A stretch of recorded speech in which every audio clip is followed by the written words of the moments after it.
புரட்சி தலைவர் எம்ஜிஆர், புரட்சி தலைவி அம்மா, கழகத்தினுடைய பொதுச் செயலாளர், முன்னாள் முதலமைச்சர், எதிர்கட்சி தலைவர், 2026 புனித ஜெயின்சாட் கோட்டையிலே முதலமைச்சராக பொறுப்பேற்கக்கூடிய எடப்பாடியாருடைய ஆணையின்படி அவருடைய பிறந்தநாளை முன்னிட்டு 3 தலைவருடைய பிறந்தநாளை முன்னிட்டு மாபெரும், அதே போல மகளிர் தினத்தை முன்னிட்டு ஒரு மாபெரும் நலத்திட்டங்கள் வழங்கும் விழாவுக்கு தலைமை பொறுப்பேற்கக்கூடிய கழக இளைஞர்களுடைய இணை செயலாளரும், எந்த வேலை கொடுத்தாலும் அதை சுறுசுறுப்பாக செய்து முடிக்கக்கூடிய அருமை தம்பி, இந்த பகுதியிலே நான் அமைச்சராக இருக்கும்போது அதிகமான திட்டங்களை பெற்று சிறப்பான முறையில் பணியாற்றிய அருமை தம்பி, அதே போல இந்த பகுதியிலே கவுன்சிலராக இருந்து உடைய துணைவியாளர்கள் சிறப்பான முறையில் மக்கள் பணியாற்றிய அருமை தம்பி என்ஜினியர் சந்திரசேகர் அவர்கள், அதே போல இந்த நிகழ்ச்சி மட்டுமல்ல, எந்த நிகழ்ச்சியா இருந்தாலும் சிறப்பான முறையில் எழுச்சியான முறையில் மாநகர் மாவட்டத்தில் நடத்தி கொண்டிருக்கூடிய ஆற்றல் மாவட்ட கல்வித்துறை செயலாளரும், இந்த தொகுதியுடைய சட்டமன்ற உறுப்பினரும், இந்த தொகுதியிலே பல்வேறு திட்டங்கள் கொண்டு வந்து சிறப்பான முறையில் பணியாற்றி, தெற்கு தொகுதியிலும் வடக்கு தொகுதியிலும் சிறப்பான முறையில் பணியாற்றி, இன்றைக்கும் சட்டமன்றத்தில் பல்வேறு திட்டங்கள் வர மக்களுக்காக உறுதுணையாக இருக்கக்கூடிய அருமை சகோதரர் அம்மன் கே அர்ஜுன் அவர்களே, செங்கநல்லூர் தொகுதியிலே சிறப்பான முறையில் ஒரு சட்டமன்ற உறுப்பினர் எப்படி இருக்க வேண்டும் என்று எடுத்துக்காட்டாக அந்த தொகுதி மாநில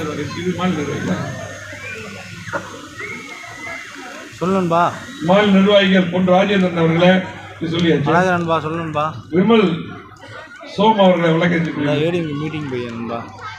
சார்படி மாவட்ட செயலாளர்கள் ராதா அவர்களை, நம்முடைய அதிமுக எதிர்கட்சியுடைய மாநகராட்சி தலைவர், பேரவை மாவட்ட செயலாளரும், அம்மா பிறந்தநாளில் சிறப்பான முறையில் நலத்திட்டங்கள் எல்லாம் வைத்து தொடர்ந்து வைத்துக் கொண்டிருக்கூடிய அருமை சகோதரர் நம்முடைய பிரபாகர் அவர்களை,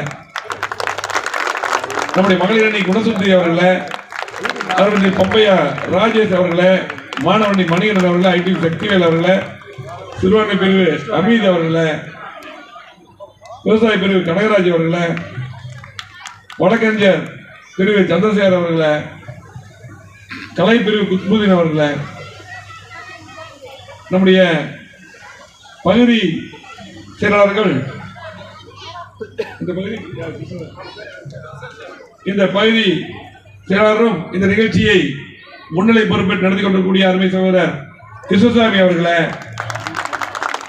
பகுதி செயலாளர்கள் வடவள்ளி ராயப்பன் அவர்களை, சீர்நாயக்கமலையம் அண்ணன் நடராஜ் அவர்களை, இங்க இருக்கக்கூடிய மேடையிலே இந்த அரங்கில் இருக்கக்கூடிய பெரியவர்களே, தாய்மார்களே, சகோதர சகோதரிகளே, குறிப்பாக அனைவருக்கும் மகளிர் தின வாழ்த்துக்களை தெரிவித்துக் பார்த்தீங்கன்னா வரும்போது யாரையுமே பார்க்க முடியல, அந்த அளவுக்கு பூவை வீசி வீசி எல்லாருமே மிக பிரம்மாண்டமான முறையில் வரவேற்பு கொடுத்த நம்முடைய அருமை சகோதரிகளுக்கும், தாய்மார்களுக்கும், தங்கச்சிமார்களுக்கும், அக்காமார்களுக்கும் முதலில் நன்றி கலந்த வணக்கத்தை உரித்தாக்கி, இந்த மகளிர் தினத்தில் புரட்சி தலைவி அம்மா அவர்கள் அதிகமான திட்டங்களை மகளிர் கொடுத்தார்கள்.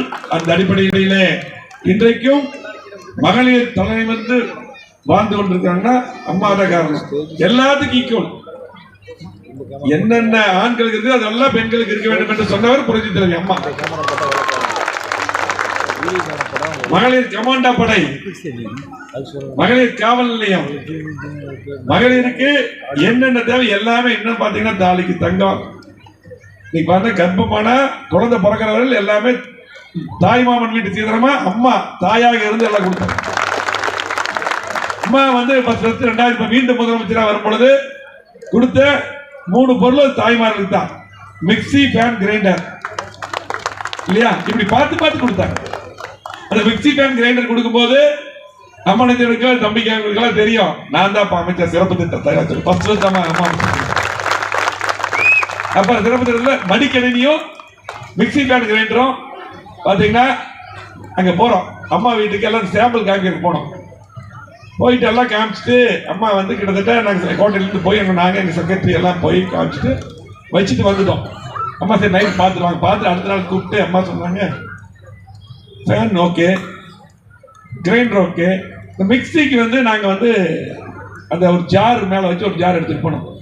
இதெல்லாம் இது வந்து கம்மியாக அரிசி போட்டு அரைச்சி மாவு அரைச்சி எல்லாம் பண்ணிக்கலாம். இதுக்கு இன்னொரு ஜார் வேணுமா, சட்னி அரைக்கிற அந்த ஜார் எங்கன்னு கேட்டாங்க. அப்படி நோட்டு அப்புறம் பார்த்தீங்கன்னா எங்களுக்கு பார்த்து புரியல. அதுக்கப்புறம் அந்த இன்னொரு ஜார் வாங்கி பார்த்தீங்கன்னா 2 ஜார் வருது. இன்னொரு ஜார் வேணும்னு சொல்லி போட்டு வாங்கி கொடுத்தாங்க. அம்மா கொண்டு வந்து சேர்த்து தான் அதை கொடுத்தோம். ஆகவே இப்படி பார்த்தீங்கன்னா தாய்மார்களுடைய கஷ்டத்தை பார்த்து பார்த்து செய்த தலைவி புரட்சிட்டு அம்மா அவர்கள். தாலிக்கு தங்கம் திமுக நிறுத்திட்டாங்க, மடிக்கடி நிறுத்திட்டாங்க, தேர்தலுக்காக கொடுக்குறாங்க. ஆகவே அம்மா பரிசு பட்டாங்க நிறுத்திட்டாங்க. அம்மா உணவகம் அப்படியே முடக்கிற மாதிரி அப்படி முடக்கிட்டே இருக்கிறாங்க. ஆகவே இன்றைக்கு அம்மா திட்டங்கள் மட்டுமல்ல, மக்களுக்கு எந்த திட்டமே செய்யல. இங்க பாத்தீங்கன்னா வரக்கு முன்னாடி அமலஜன் பேசி இருந்திருப்பாரு, இப்ப சந்திரசேகர் பேசினாரு, அதே போல ராமச்சந்திரன் பேசினாங்க போல சொன்னாங்க. இந்த பகுதியில் என்ன டெவலப்மெண்ட் சொன்னாங்க. உங்களுக்கு எல்லாம் தெரியும், கோவை மாவட்டம் 2011க்கு முன்னால் இங்க எல்லாம் எப்படி இருந்தது, இந்த வடவள்ளி பகுதியில் எப்படி இருந்தது. இந்த வடவள்ளி பகுதியில் அத்தனை திட்டங்களும் பார்த்து பார்த்து அத்தனை திட்டங்கள் செஞ்சிருக்கிறோம். அத்தனை சாலைகள், பாலங்கள், பஸ் ஸ்டாண்ட் என்னென்ன தேவையை பார்த்து பார்த்து பண்ணியிருக்கோம். இங்க மட்டுமல்ல, கோவை மாவட்டத்தை மாற்றி அமைச்சிருக்கோம். 50 ஆண்டு இல்லாத வளர்ச்சியை கோயம்புத்தூர் கொடுத்திருக்கிறோம். யாரும் மறுக்க முடியாது, மறக்கவும் முடியாது, மறுக்கவும் முடியாது. கோயம்புத்தூர் பாத்தீங்கன்னா 2016 எல்லா சாலை, முக்கியமான சாலைகள்லாம் வந்து எப்படி இருந்ததுன்னா குறுகலா இருந்தது, விபத்துகள் அதிகமாயிட்டு. இன்னைக்கு பாத்தீங்கன்னா முக்கியமான சாலைகள்னா பாத்தீங்கன்னா இந்த ரோடு, அதே போல அடுத்து பாத்தீங்கன்னா Siruvani road, Thondamuthur road, Palakkad main road, Sathy road, Avinashi road, Trichy road, Mettupalayam road, இதெல்லாம் தான் முக்கியமான ரோடு. அந்த ரோடெல்லாம் இதுக்கு முன்னாடி எப்படி இருந்தது பழைய ஆளுக்கெல்லாம் தெரியும். 11க்கு முன்னால் எப்படி இருந்தது. அம்மா மீண்டும் முதலமைச்சரா வந்த பின்னால், நாங்க அமைச்சரா வந்த பின்னால் பார்த்து பார்த்து அகலப்படுத்தப்பட்டு டிவைடர் போட்டு பாத்தீங்கன்னா ஒரு வண்டி இப்படி போல, ஒரு வண்டி இப்படி வரலாம். இன்னைக்கு விபத்துகளை 80% குறைச்சோம். உயிர்களை காப்பாற்றி இருக்கிறோம். பாலங்கள் எடுத்த சென்னையில் அதிகமான பாலங்கள். இன்னைக்கு பாத்தீங்கன்னா அவனாசி ரோட்ல 10 கிலோமீட்டருக்கு எடப்பாடியார் கேட்டு வாங்கி கட்டணும். எப்படி தம்பி இத்தனை அமௌண்ட் கொடுக்கறது, அதெல்லாம் நீ கொடுத்தாகணும். ஒரு கல்யாண நாள், ஒரு முக்கியமான நாள், ஒரு எல்லாம் காலேஜ், ஹாஸ்பிட்டல் போற அந்த ரோட்ல இருக்குது. பூரா டிராபிக், யாரும் போக முடியறது இல்ல. வீட்டுக்கு 3/4 ஒரு கார் வச்சிருக்காங்க, ஒன்றும் போக முடியறது இல்லை. கண்டிப்பா இந்த பாலம் வேணும். 10 கிலோமீட்டருக்கு பாலம், திருச்சி ரோடு 2.5 கிலோமீட்டருக்கு பாலம், மேட்டுப்பாளையத்தில் 5 பாலம், பொள்ளாச்சி ரோட்ல 5 பாலம், எல்லா பாலம். இன்னொன்று அறிவிச்சு நிற்கிறது, லாரி ரோடு பாலம் நிற்குது, சிக்னல் பாலம் நிற்குது. நம்ம அறிவிச்சோம், திமுக வந்து ஒன்றுமே பண்ண. இந்த ஒரு பாலத்தையா கட்டியிருக்கோம், லாரி ரோடு பாலத்தையா. இத்தனை பாலம் நம்ம கட்டணும். அது மட்டும் இல்ல, 6 புதிய கல்லூரி எந்த மாவட்டத்துக்கு கிடையாது. அமைச்சர் எடப்பாடியார் கேட்டு 6 புதிய கல்லூரி, 2000 ரூபாய் பீஸ்ல இன்னைக்கு படிக்கிறாங்க. 6 புதிய கல்லூரி கொண்டு வந்தோம் கோவை மாவட்டம். அதே போல 6 தாலுகா கொண்டு வந்தோம். இன்னைக்கு பாத்தீங்கன்னா அந்த பக்கம் கிட்ட கிடைக்கிறது அன்னூர். அதே போல இப்படி எடுத்துட்டா பாத்தீங்கன்னா மதுக்கரை, ஆனமலை வரை தாலுகா, தொண்டாமுத்தூர் எல்லா பக்கம் தாலுகா, மதுக்கரை, கிணத்துக்கரை, எல்லாம் 6 புதிய தாலுகா. எல்லாமே பாத்தீங்கன்னா எங்க போயிட்டு இருந்தோம், கேஜி தேட்டர் போயிட்டு இருந்தோம். என்னென்ன தேவையை கொண்டு வந்தோம். அரசு மருத்துவமனை, பிரைவேட் ஹாஸ்பிட்டல் பண்ணிருக்கோம். இருதய அறுவை சிகிச்சை நடக்குது, சிறுநீர் மாற்று அறுவை சிகிச்சை நடக்குது. சென்னை போயிட்டு இருந்தாங்க, 25 கோடி கேன்சர் மிஷின் வாங்கி கொடுத்தோம். 6 கோடி ரூபாய் கேன்சர் ஒரு மிஷின். 50 வயசுல இறங்க ஒரு பிரஷர் வந்துடும், அப்போ ஒரு கை கால் வராம போயிடும். 3 மணி நேரம் ஜிஹெச் கொண்டு காப்பாத்திடலாம். 6 கோடி கேன்சர் ஒரு மிஷின் வாங்கி பார்த்து பார்த்து பண்ணோம். இன்னைக்கு ஒண்ணு இல்ல, கோயம்புத்தூருக்கு இன்னும் டிராபிக் வரைக்கும் ஒரு பஸ் ஸ்டாண்ட் கட்டின 50% முடிச்சிட்டோம். நிறுத்திட்டாங்க. லாரிப்பேட்டை வெளியே கொண்டு இடம் பார்த்து ரெடி பண்ண நிறுத்திட்டாங்க. இந்த ஆட்சி நிறுத்துறது மட்டும்தான் எது கொண்டு. கோவை மாவட்டத்தில் 50 ஆண்டு இல்லாத வளர்ச்சின்னா நிறைய சொல்லுவோம். செய்ய முடியாத திட்டங்கள், அதிகமான திட்டம், ஏர்போர்ட் விரிவாக்கம் 20 ஆண்டுகளை படிச்சேன். நான் அமைச்சராக இருக்கும்போது முதலமைச்சர் கேட்டு, எடப்பாடியார் கேட்டு, சீஃப் செக்ரட்டரி கொடுத்து மீட்டிங் போட்டு 500 ஏக்கர் லேண்ட் எடுத்து 2000 கோடி பணம் ஒதுக்கி இன்னைக்கு முடிச்சிருந்தா கிட்டத்தட்ட அதிகமான ஐடி கம்பெனி வந்திருக்கு. நம்முடைய குழந்தைகள் எல்லாம் பாத்தீங்கன்னா இளைஞர்கள்லாம் பெங்களூர் போறாங்க வேலைக்கு, சென்னை போறாங்க, வெளியூர் போறாங்க. இங்கேயே உங்க கூடுதல் ஐடி கம்பெனி வந்திருக்கோம், 50,000 பேருக்கு வேலை வாய்ப்பு கிடைச்சிருக்கோம். திமுக அப்படியே போட்டான். திமுக ஒண்ணுமே பண்ணல. 50 ஆண்டுகளாக வளர்ச்சி கொடுத்திருக்கிறோம். நெஞ்ச நிமித்திட்டு நாங்க சொல்லுவோம், திமுக இதே மேல போட்டு நீ சொல்லு, நீ ஏதாவது ஒன்று கொண்டு சொல்லு பார்ப்போம். ஏதாவது ஒரு திட்டம் நீ கோயம்புத்தூர் கொண்டு சொல்லு. இன்னும் பாத்தீங்கன்னா 50 வருஷத்துக்கு குடியிருப்பதில் 3ஆம் கூட்டு குடியிருக்கோம். நான் தான் அமைச்சராக இருந்தேன். ஆகவே இத்தனை திட்டங்கள் நாங்க பண்ணியிருக்கிறோம். நாங்க எங்களுக்கு வாக்கு கேட்கக்கூடிய உரிமை எங்களுக்கு மட்டும்தான் இருக்கு, திமுக இல்ல. 5 வருஷம் ஒண்ணுமே பண்ணல. நீ கோயம்புத்தூருக்கு, தமிழ்நாட்டுக்கு கொண்டு போல கோயம்புத்தூர் கொண்டு பண்ணல. வடபள்ளி சொல்லிட்டேன், வடபள்ளி பஸ் ஸ்டாண்ட் தம்பி நானும் சொல்லுவேன். வடபள்ளி பஸ் ஸ்டாண்ட் சொல்றேன். அப்படி பார்த்தீங்கன்னா வடபள்ளி பஸ் நான் தான் வந்து அடிக்கலான்ட்டு எல்லாமே பண்ணுவேன், ஓபன் பண்ணுவேன். வந்து மருதமலையில வந்து ஆமா மருதமலையில வந்து பாத்தீங்கன்னா முழுமையா இங்க இருக்கக்கூடிய அங்க பஸ் ஸ்டாண்டு லிப்ட் நம்முடைய சந்திரசேகர் அருண்குமார் அம்மனஞ்சன 3 பேரும் தொடர்ந்து லிப்ட் லிப்ட் லிப்ட் இருந்தாங்க. அதுக்கு பூராமே எல்லாமே பண்ணது நம்ம. ஆனா இல்ல பாத்தீங்கன்னா பண்ணுவேன் எதுவுமே பண்ணல. நம்ம செஞ்ச திட்டங்களை ஸ்டிக்கர் ஓட்டுறாங்க, அவ்வளவுதான். ஸ்டிக்கர் ஓட்டுறாங்க, அவ்வளவுதான். நீ எந்த திட்டமே கோயம்புத்தூர் கொண்டு வரல. இதெல்லாம் ஒரு பக்கம். அவங்க செஞ்சது தந்ததெல்லாம் என்ன? எல்லாம் அப்படி தாய்மார்கள் இருக்கிறீங்க. நீ வீட்டுக்கு போய் ஒரு கணக்கு போட்டு பாருங்க. வீட்டுக்கு போனதுக்கு அப்புறம் உட்கார்ந்து ஒரு கணக்கு போடுங்க நிதானமா. இந்த திமுக ஆட்சியில 2021 அண்ணா திமுக ஆட்சியில நீங்க கரண்ட் பில் எவ்வளவு கட்டுறீங்க?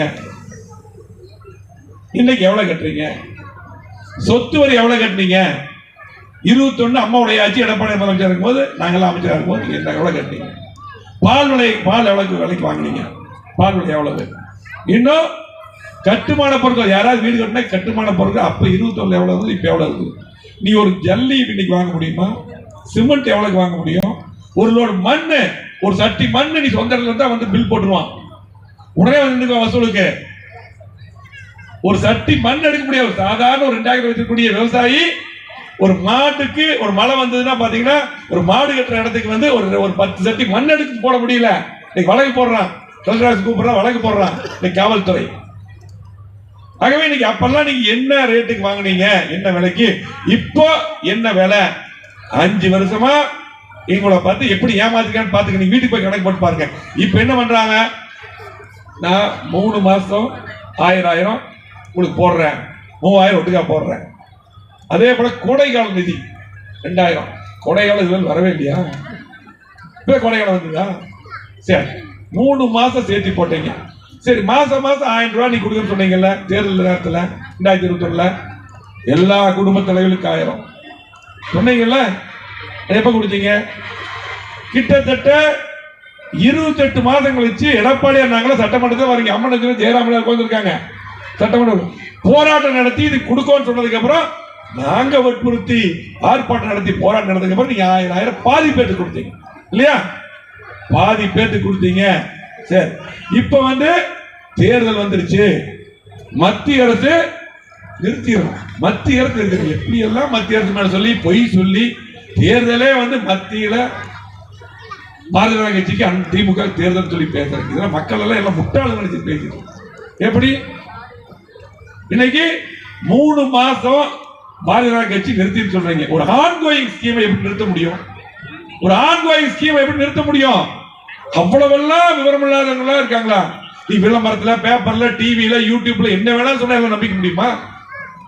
சரி, நீங்க 3 மாசம் நீங்க தேர்தலுக்கு முன்னாடியே 3 மாசம் 3000 போட்டீங்க. 28 மாசமா கொடுக்கல. 28,000 ரூபாய் ஏன் போடல? ஒவ்வொரு அக்கௌண்ட்டுக்கும் 28,000 போட்டுக்கணும். நீ என்ன பண்ண வந்ததை கொடுக்கற? 28 மாசம் கொடுக்கல, 28,000 போட்டுக்கணும் வேண்டாமா? அப்ப இது யாரை ஏமாத்துறது? இதுதான் திமுக.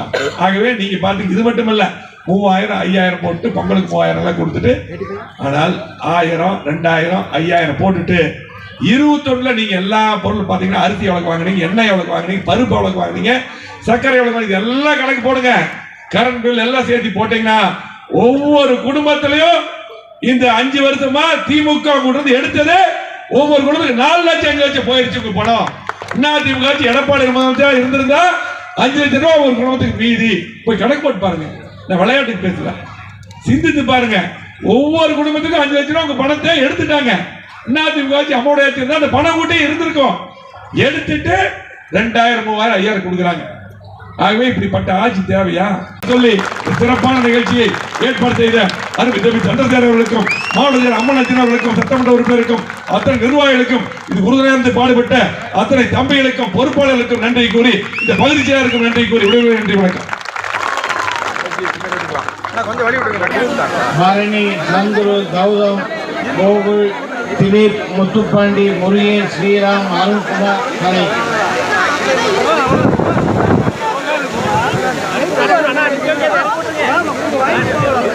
இவர்கள் அனைவரும் டிவி கட்சியில் விலகி அனைத்து அண்ணா திராவிட முன்னேற்ற கழகத்தில் ஈடுபடுகிறார்கள்.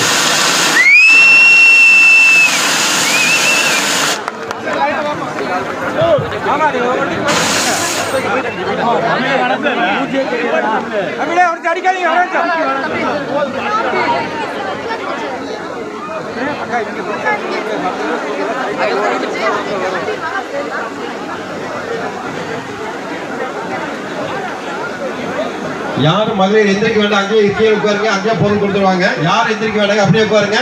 உங்க இருக்கிட்டே பொருள் கொடுப்பாங்க. யார் எந்திரிக்க தேசிய உட்காருங்க.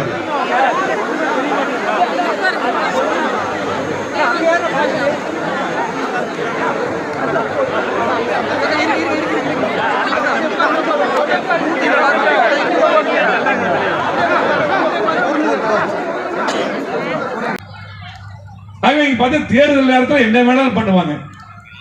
அதுக்கப்புறம் மீண்டும் இந்த திமுக ஆட்சி வந்தா என்ன ஆகும்? தம்பி ராமச்சந்திரன் சொன்னா அப்படி பெண்களுக்கு பாதுகாப்பு இருக்கா? சட்ட ஒழுங்கு எப்படி இருக்குது? நம்முடைய அண்ணா திமுக எப்படி இருந்தது? போலீஸ் எப்படி இருந்தது? இந்த வடவள்ளி ஆகட்டும், கோயம்புத்தூர் எப்படி இருந்தது? எந்த போலீஸ்காரனும் எவனும் வேலையை செய்யறது இல்லை. திமுக கேட்டு ஏதாவது ஒரு இன்ஸ்பெக்டர், சப் இன்ஸ்பெக்டர் எங்காவது மக்களுக்கு பாதுகாப்பு கொடுக்குறாங்களா? போலீஸ் எங்க வேலை செய்யறாங்க? மக்களுக்கு பார்த்தா டெய்லியும் கோவை மாவட்டத்தில் மட்டும் பாத்தீங்கன்னா நீங்க அதிகமான கட் பண்ணி சைன புடிங்கிட்டு போறான். எங்க போய் கஞ்சா விற்கிறான். இன்னைக்கு பாத்தீங்கன்னா காலேஜ் ஸ்கூலுக்கு வந்துச்சு கஞ்சா. எந்த போலீஸ்கார் கண்டுக்கிறதே இல்லை. அவ்வளவு மோசம் பண்ணி ஒவ்வொரு குடும்பத்தை சிந்தித்து பாருங்க. நம்முடைய இளைஞர்கள் குடும்பத்தினர் கெட்டு போயிட்டு இருக்காங்க. எதிர்காலத்தில் பாதுகாக்கவே முடியாது திமுக ஆட்சி வந்தா. ஆகவே சிந்தித்து பார்க்கணும். இன்னைக்கு எல்லா டிராமா பண்ணுவான் திமுக வந்து 5 வருஷமா ஒன்றும் பண்ணல.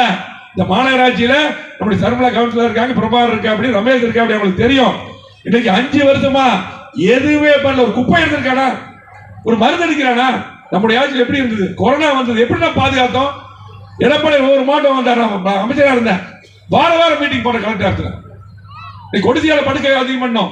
ஒவ்வொரு காலத்துல படுக்கை போட்டு ஆக்சிஜன் கொண்டு உயிர்களை காப்பாற்றணும். நீங்க மருந்தே அடிக்க மாட்டேங்கிறேன். அங்க பார்த்தாலும் காய்ச்சல். இவ்வளவு ஒரு மோசமான ஆட்சி. ஆகவே சிந்தித்து பாருங்க.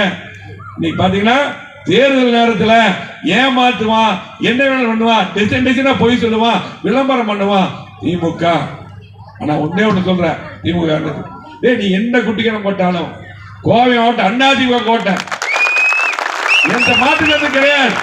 இந்த வடக்கு தொகுதி அண்ணா திமுக கோட்டை, எந்த மாற்று கிடையாது. நீ என்ன வேணாலும் பண்ணிக்கோ. நீ என்னமே எதுவுமே 5 வருஷம் பண்ணி மக்களுக்கு தெரியும். ஒவ்வொரு குடும்பத்தில் இருக்கிறவங்களுக்கும் முடிவு பண்ணிட்டாங்க. ஏழைகள், தொழிலாளர்கள், நடுத்தர வர்க்கம் திமுக எப்ப போட அரசு ஊழியர் என்ன பண்ணுவாங்க? டீச்சர்ஸ் எல்லாம் என்ன பண்ணாலும் நம்ம என்ன கேட்டாலும் அப்படியே திமுக கொண்டு. இந்த தடவை திமுக ஒட்டே போட மாட்டாங்க. ஃபர்ஸ்ட் நம்ம ஓட்டு போடுறவங்க யாரு? ரெட்டலை கூட்டணி கட்சிக்கும் அரசு ஊழியர் தான் தடவை பார்த்துங்க, எழுதி வச்சுக்க. ஆகவே இந்த திமுக அரசு தூக்கி மக்கள் முடிவு பண்ணிட்டாங்க. ஆகவே நம்முடைய தொண்டர்கள், பொறுப்பாளர்கள் எல்லாம் நம்ம ஒற்றுமையா இருந்து, நமக்கு எதிரி திமுக தான். நமக்கு எதிரி திமுக, நமக்கு எதிரி மட்டுமல்ல மக்களுக்கு எதிரி திமுக. மறந்துடாதீங்க. மீண்டும் மக்களாட்சி, எடப்பாடி தலைமையில் அம்மாவுடைய ஆட்சி, எம்ஜிஆர் ஆட்சி அமைய வேண்டும். மீண்டும் கோவை மாவட்டத்தை புறக்கணித்த திமுகவை புறக்கணிக்க வேண்டும். மீண்டும் வளர்ச்சியை கோவை மாவட்டத்தை கொண்டு வருவோம். இந்த வடக்கு தொகுதியில, இந்த வடவள்ளி பகுதியில 5 வருஷமா எதுவுமே நடக்கல. நாங்க இருக்கும்போது எத்தனை திட்டங்கள் கொண்டு வந்தோம். மீண்டும் இந்த வடவள்ளி பகுதிக்கும் இந்த தொகுதிக்கும் கோவை மாவட்டத்துக்கும் அத்தனை திட்டங்களை கொண்டு வருவோம்.